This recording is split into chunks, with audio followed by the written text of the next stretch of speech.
मैंने अपनी पत्नी को छोड़ दिया और अपने ट्यूशन स्टूडेंट से शादी कर ली। शादी की पहली रात जब मैं कमरे में गया तो उसने कहा, अलमारी में एक खत रखा है, पहले उसे पढ़ लीजिए। मैंने खत खोला। उस खत को पढ़कर मेरे होश उड़ेच गए, क्योंकि मैं आरव 25 साल का एक शिक्षक जो एक छोटे से गांव के सरकारी स्कूल में बच्चों को पढ़ाता हूँ। मेरी जिंदगी बाहर से देखने में बड़ी साधारण सी लगती थी। मैं सुबह 8 बजे उठकर नहा धोकर तैयार होता, माँ के बनाए पुराने रूटीन के अनुसार चाय पीता, फिर साइकिल पर स्कूल निकल जाता। जीवन सीधा साधा था। मेरी दुनिया में ज्यादा कुछ बदलता नहीं था, बस मौसम ही बदलते थे, पर मेरा वक्त नहीं। मेरी शादी को 6 साल हो चुके थे। प्रज्ञा मेरी पत्नी, लेकिन मेरे मन के भीतर एक तूफान चल रहा था जो उस रात और तेज हो गया जब प्रज्ञा और मेरे बीच फिर से वही पुरानी बहस छिड़ गई। आरव, तुम मुझसे दूर दूर क्यों रहते हो? मैं खड़ा रहा। मेरे पास कोई जवाब नहीं था। मैंने गहरी सांस ली और कड़क आवाज में कहा, प्रज्ञा, मैंने तुम्हें अभी तक अपनी पत्नी के रूप में कबूल नहीं किया है। वह चुप हो गई। प्रज्ञा कभी भी उस तरह की औरत नहीं बनी जैसी एक साथी जीवन भर के लिए होनी चाहिए। शादी की पहली रात से ही हम दोनों के बीच कोई भावनात्मक जुड़ाव नहीं बन पाया था। प्रज्ञा ने कई बार कोशिश की, बातों से, प्यार से, समझदारी से, लेकिन आरव का व्यवहार हमेशा झुंझलाहट भरा रहता था, तेज और तानों से भरा रहता। आरव प्रज्ञा की हर बात में गलती निकालता। कभी खाने में नमक कम है तो कभी जिंदगी में कम मजे। वह प्रज्ञा को हर समय नीचा दिखाता। दोस्तों के सामने, पड़ोस में, रिश्तेदारों के बीच, हर जगह वो उसे शर्मिंदा करता।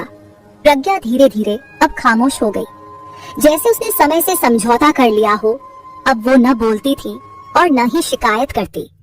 एक तरह से उसने अपने भाग्य को स्वीकार कर लिया था। पर कुछ खालीपन जो हर इंसान के अंदर कहीं ना कहीं होता है, धीरे धीरे उसके मन में जमा होता जा रहा था। आरव को भी कहीं सुकून नहीं रहता। स्कूल ही उसकी एकमात्र जगह थी। यहाँ बच्चे उसकी इज्जत करते थे, आरव सर कहकर प्यार से बुलाते थे और उनके बीच उसे थोड़ा सुकून मिलता था। एक दिन स्कूल में एक नई छात्रा आई। उसका आसना था। उसकी उम्र 17 साल की होगी। आसपास ने 12वीं कक्षा में दाखिला लिया था। आसना का चेहरा किसी किताब की तरह सीधा, मासूम और बहुत खूबसूरत था और आंखों में एक अलग ही चमक थी।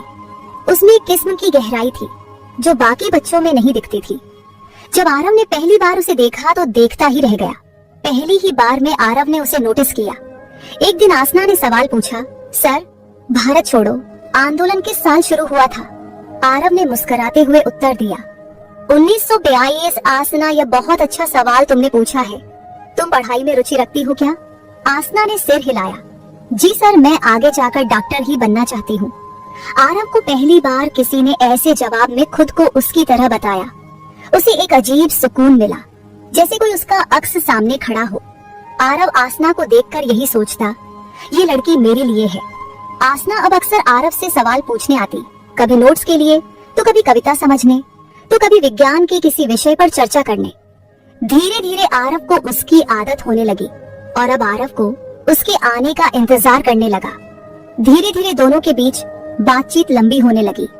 अब आसना सिर्फ सवाल नहीं पूछती थी, बल्कि अब वह बातें भी करती थी अपनी माँ के बारे में, अपने पापा की मौत के बारे में, अपने छोटे भाई की पढ़ाई के बारे में। आरव बस उसे देखता और सुनता रहता। कभी कोई मशवरा देता, कभी बस सिर हिलाकर उसकी बातें समझने की कोशिश करता। एक दिन आसना कुछ उदास थी। आरव ने पूछा, क्या हुआ आसना, आज मन नहीं लग रहा तुम्हारा? आसना ने कहा, सर, घर में बहुत टेंशन है। मम्मी कहती है जल्दी शादी कर लो, लेकिन मैं पढ़ना चाहती हूँ।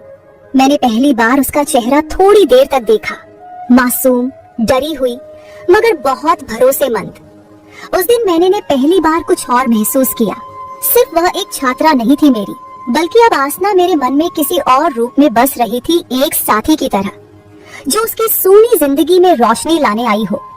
अगले कुछ हफ्तों में बाद मैंने आसना को कई बार अकेले बुलाया, कभी स्कूल की लाइब्रेरी में, कभी स्टाफ रूम के बाहर, कभी खाली क्लास में। अब बातचीत में एक आत्मीयता आ गई थी। एक दिन मैंने कहा, आसना, एक बात कहूँ? आसना ने कहा, जी सर। तुमसे बात करके लगता है मैं फिर से जिंदा हूँ। तुम्हें देखकर लगता है जिंदगी में फिर से कुछ अच्छा हो सकता है। आसना चौंकी, लेकिन कुछ बोली नहीं। मैं बोला, मुझे मालूम है तुम अभी छोटी हो, मैं शादीशुदा हूँ, लेकिन क्या तुम जानती हो मेरी बीवी कैसी है?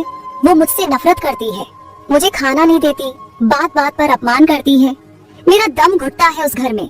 मैंने जानबूझकर अपनी पत्नी की बुराई की ताकि आसना को मुझसे हमदर्दी हो। आसना ने धीरे से कहा, सर आप शादीशुदा हैं, मैं आपसे शादी कैसे कर सकती हूँ?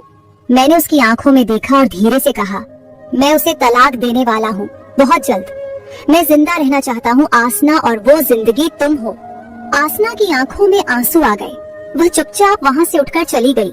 अगले दिन आसना स्कूल नहीं आई। मैं बहुत बेचैन हो गया, बार बार खिड़की से बाहर देखता, गेट की तरफ झांकता, लेकिन वह नहीं आई। तीसरे दिन बाद जब वह आई तो बहुत कमजोर लग रही थी। मैंने कहा, तुम इतने बाद क्यों आई? आसना बोली, सर मुझे डर लग रहा था, आपसे, खुद से, इस दुनिया से।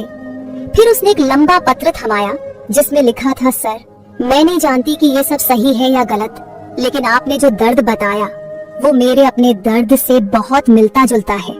मुझे नहीं पता मैं आपको चाहती हूँ या नहीं, लेकिन आपके बिना अब स्कूल अधूरा लगता है। खत पढ़कर मेरी आंखों में आंसू आ गए थे। मैंने खुद से कहा, बस अब ये लड़की मेरी होनी चाहिए, चाहे कुछ भी हो जाए। अब मेरे मन में कुछ चलने लगा और फिर मैंने ठान लिया कि मैं आसना से शादी करके ही रहूंगा। उसके लिए मुझे चाहे जो करना पड़े मैं करूंगा। फिर मेरे दिमाग में एक आइडिया आया। मैं धीरे धीरे अपनी पत्नी के साथ व्यवहार अचानक बदल दिया। उससे ज्यादा मीठा बोलने लगा था, उसका ज्यादा ध्यान रखने लगा था। पहले तो उसे कुछ अजीब लगा, लेकिन उसने सोचा शायद पति अब सुधर गया है। फिर मैंने अपना काम शुरू किया। मैं हर रात को उसके दूध में थोड़ा थोड़ा जहर मिलाना शुरू कर दिया। धीमा जहर जो फौरन नहीं मारता, लेकिन धीरे धीरे शरीर को खत्म कर देता है। फिर कुछ दिनों बाद प्रज्ञा की तबीयत खराब होने लगी, उल्टी, चक्कर, कमजोरी। डॉक्टर ने जांच की तो रिपोर्ट में कुछ खास नहीं निकला। सबको लगा कोई अंदरूनी बीमारी है, और इधर मैं आसना से मिलता रहा। 1 महीने बाद एक सुबह प्रज्ञा बेहोश हो गई। मैं उसे अस्पताल ले गया, लेकिन तब तक बहुत देर हो चुकी थी। मैं रोने का नाटक करने लगा। मैंने अपनी सास को फोन करके बोला, मां जी, प्रज्ञा को कैंसर था, उसने हमें कभी बताया नहीं। मैं उसके लिए कुछ कर ही नहीं पाया, वो हम सबको छोड़कर चली गई।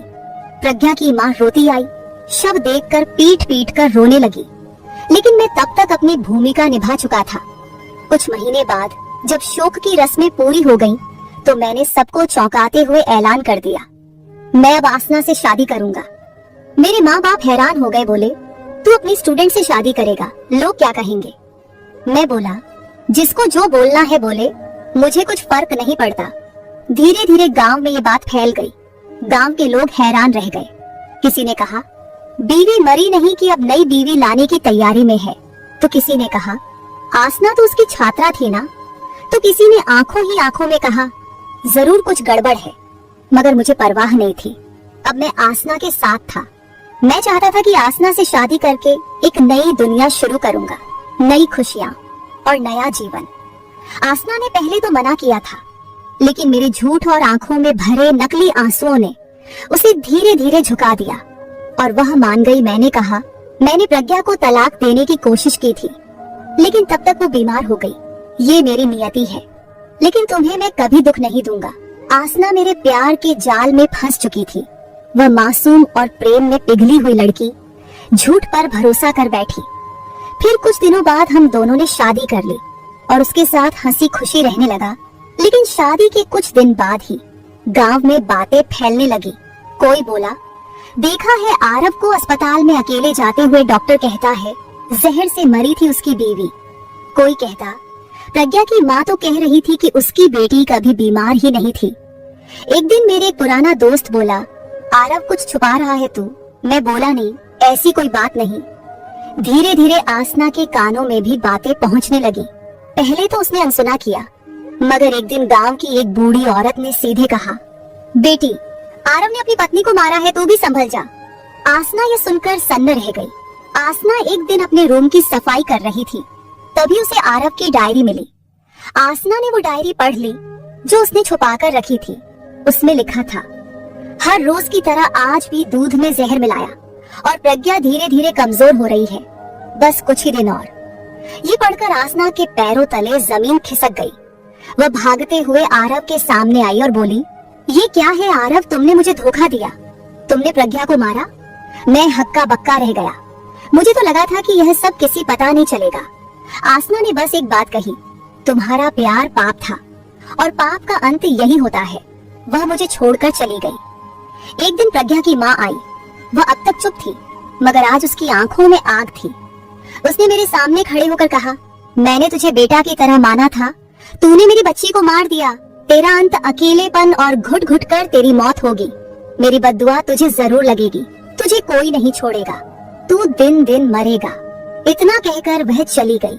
कुछ दिन बाद पुलिस आई।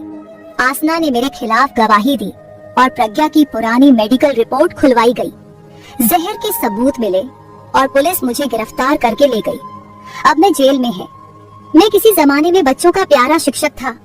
अब मुझे जेल के कैदी भी नाम से नहीं बुलाते। वो है ना जो बीवी को मार के दूसरी लड़की से शादी कर लिया था। मैं अब हर दिन एक ही बात सोचता हूँ, क्यों किया मैंने ये सब? क्या आसना मुझसे वैसे भी प्यार नहीं कर सकती थी?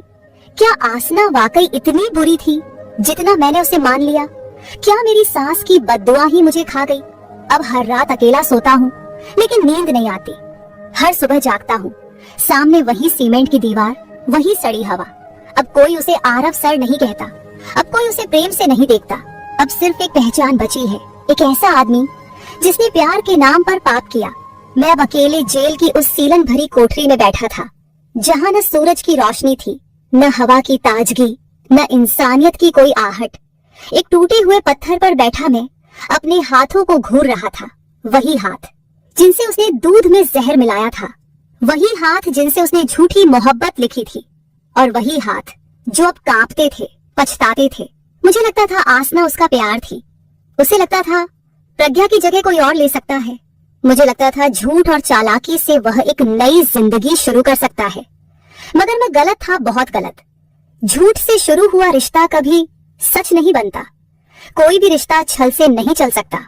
पाप चाहे कितना भी छुपा हो, एक दिन सामने आता जरूर है, और किसी की बद्दुआ अगर दिल से निकली हो तो वो जरूर लगती है।